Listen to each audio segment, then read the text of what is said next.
नमस्कार दोस्तों, welcome to 10x trader. मैं हूं राजेश कुमार और आज के इस वीडियो में बात करने वाला हूं इस पूरे हफ्ते में हमारे स्टॉक मार्केट में क्या हुआ। कुछ ऐसे स्टॉक्स जिन्होंने हमको बहुत अच्छा खासा मूव दिया और कुछ ऐसे स्टॉक्स जिनमें काफ़ी अच्छा खासा गिरावट आया। तो चलिए वीडियो को स्टार्ट करते हैं और सीधा चलते हैं स्क्रीन के ऊपर। सबसे पहले हम निफ्टी 50 को देख लेते हैं, जिसने आज के दिन में हमको थोड़ा सा रेड कैंडल दिखाया, थोड़ा सा नेगेटिव था। अगर मैं परसेंटेज वाइज में देखूँ तो हल्का सा गिरावट था 0.31% का। और यहाँ पे हमने ऑलरेडी डिस्कस किया हुआ था कि ये जो लेवल है 23,000 का जो लेवल है, वहाँ पे थोड़ा सा स्टॉक जो है कंसोलिडेशन कर सकता है, क्योंकि ये एक रेजिस्टेंस के पास था। तो जब भी स्टॉक नीचे से ऊपर जाता है तो रेजिस्टेंस के पास आके कुछ थोड़ा बहुत कंसोलिडेशन फेस करता ही है। अगर मैं इसको वीकली चार्ट में कन्वर्ट करूँ तो आज जो कि फ्राइडे खत्म हो चुका है, तो हमको पूरे वीक का कैंडल यहाँ पे दिख रहा है। तो देख सकते हैं प्रीवियस वीक का जो कैंडल था बहुत ही स्ट्रॉन्ग कैंडल था, अराउंड 4% का हमको यहाँ पे प्रॉफिट देखने के लिए मिला।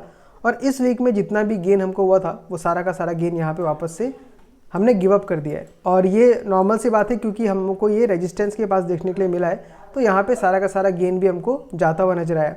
लेकिन आपको यहाँ पे ध्यान रखना है कि ये वीकली चार्ट में आपका 50 डेज़ का जो मूविंग एवरेज है उसके ऊपर हमको क्लोजिंग मिल रहा है। ये ब्लैक कलर का जो लाइन है ये 50 डेज़ का मूविंग एवरेज है, और उसके ऊपर क्लोजिंग मिलने का मतलब ये है कि कहीं ना कहीं हमको यहाँ पे मोमेंटम चेंज होते हुए नजर आ रहा है और यहाँ से स्टॉक फिर से अपना रैली स्टार्ट कर सकता है। अगर आप ETF में इन्वेस्ट करते हैं तो ये बहुत अच्छा खासा पोजीशन है, जहाँ पे हम धीरे धीरे अपना पोर्टफोलियो में ETF को ऐड करना स्टार्ट कर सकते हैं।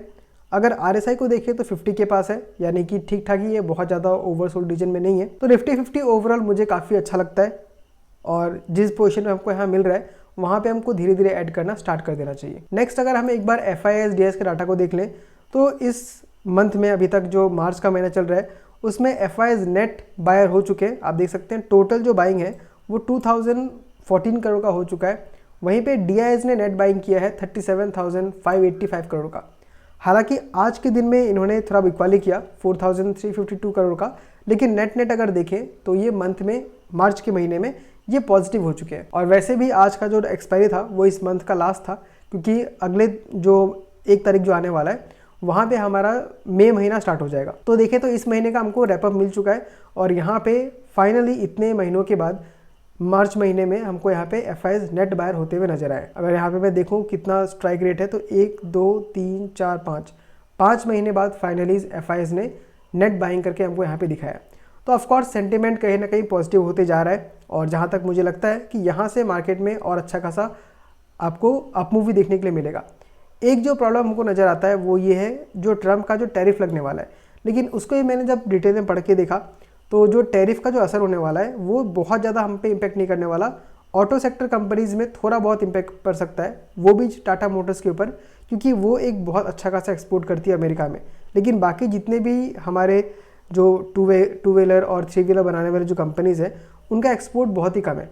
तो ट्रम्प का जो टैरिफ है उसमें हमको बहुत कम इम्पैक्ट पड़ने वाला है। ऑफकोर्स इम्पैक्ट तो पड़ेगा, बट वो बहुत कम होने वाला है। ज़्यादा इम्पैक्ट पड़ेगा चाइना के ऊपर। तो ट्रम्प का मुझे लगता नहीं कि बहुत ज़्यादा इम्पैक्ट पड़ेगा।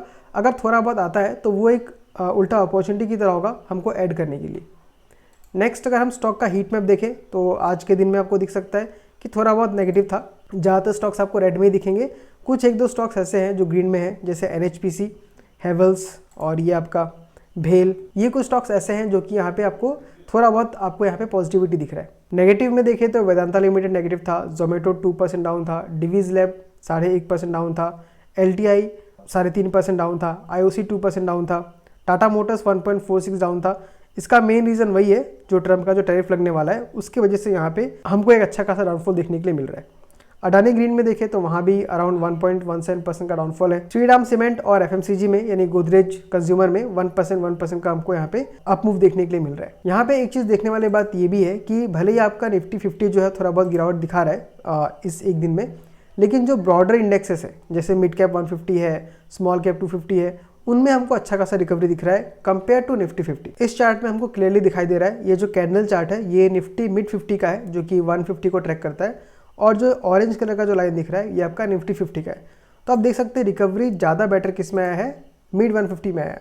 अब यहाँ पे देखिए जहाँ पे निफ्टी ने हमको अभी 24 डेज़ के अंदर में 6.4% तक का रिटर्न दिया है, वहीं पे मिड 150 जो कि स्मॉल कैप इंडेक्स है उसने हमको अराउंड 9% तक का यहाँ पे रिटर्न दिखाई दिया है।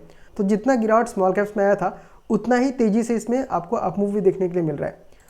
तो मेरा तो स्ट्रेटेजी यही है कि जो हमने ETF में ट्रेड करते थे तो उनमें हमने अपना पोजीशन को हल्का किया था, लेकिन अब फिर से हम वहाँ पे पोजीशन धीरे धीरे ऐड करना स्टार्ट कर देंगे, क्योंकि जिस तरीके से गिरावट आता है उसी तरीके से रिकवरी भी आता है।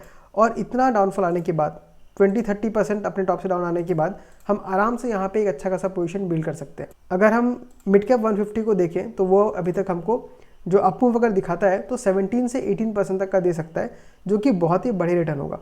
वहीं पे निफ्टी अगर मूव करता है तो निफ्टी हमको अराउंड 11% तक का रिटर्न देगा, जो कि ठीक ठाक ही है, लेकिन मिड कैप 150 से काफ़ी कम है।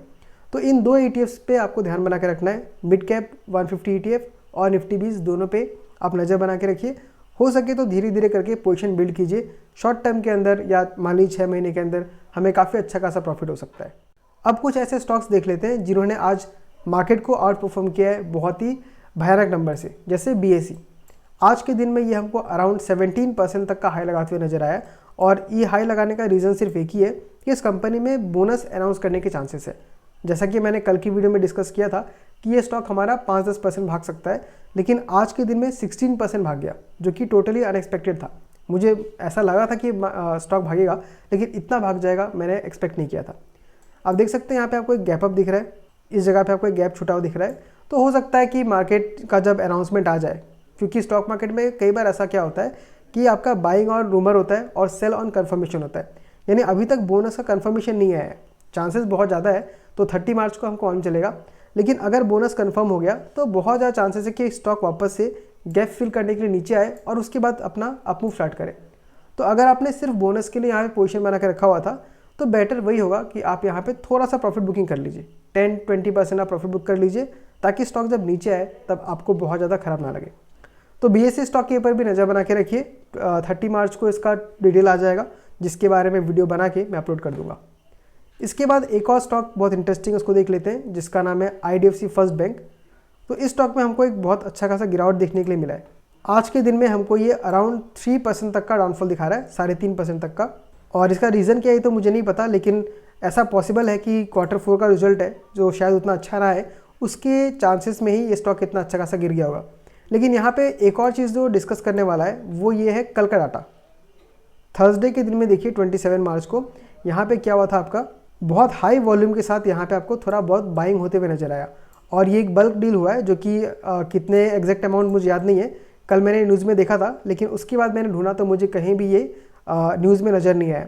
तो यहाँ पे ऑफकोर्स एक बहुत बड़ा बल्क डील हुआ है जहाँ पे शेयर्स एक्सचेंज हुए हैं।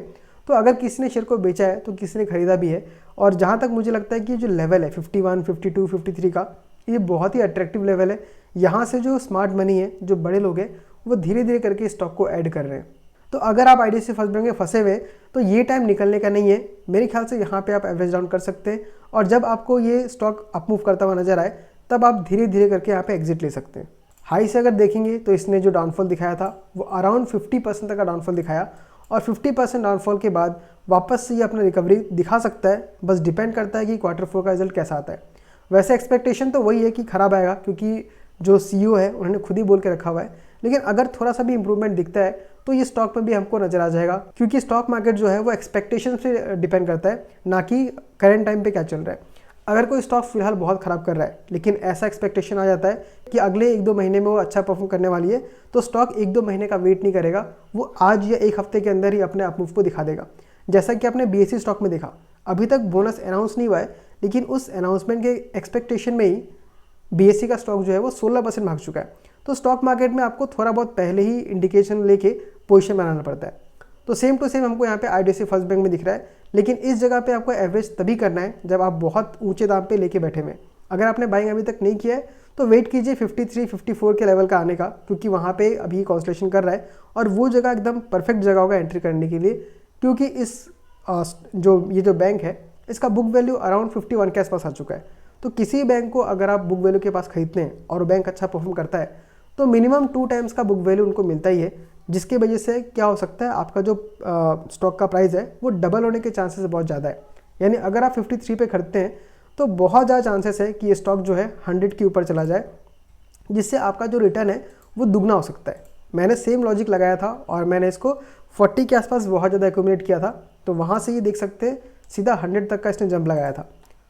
लेकिन उसके बाद जब क्वार्टर का रिजल्ट ख़राब होने लग गया तो वापस से 50 के आसपास आ चुका है। तो ये फिर से हमें एक मौका दे रहा है और ज़्यादा ऐड करने के लिए। तो दोस्तों आज के वीडियो में इतना ही।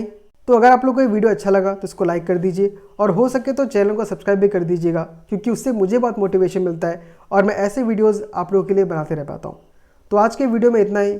मिलता हूँ आपसे अगले वीडियो में किसी अगले स्टॉक के साथ। तब तक के लिए टाटा, बाय बाय, टेक केयर।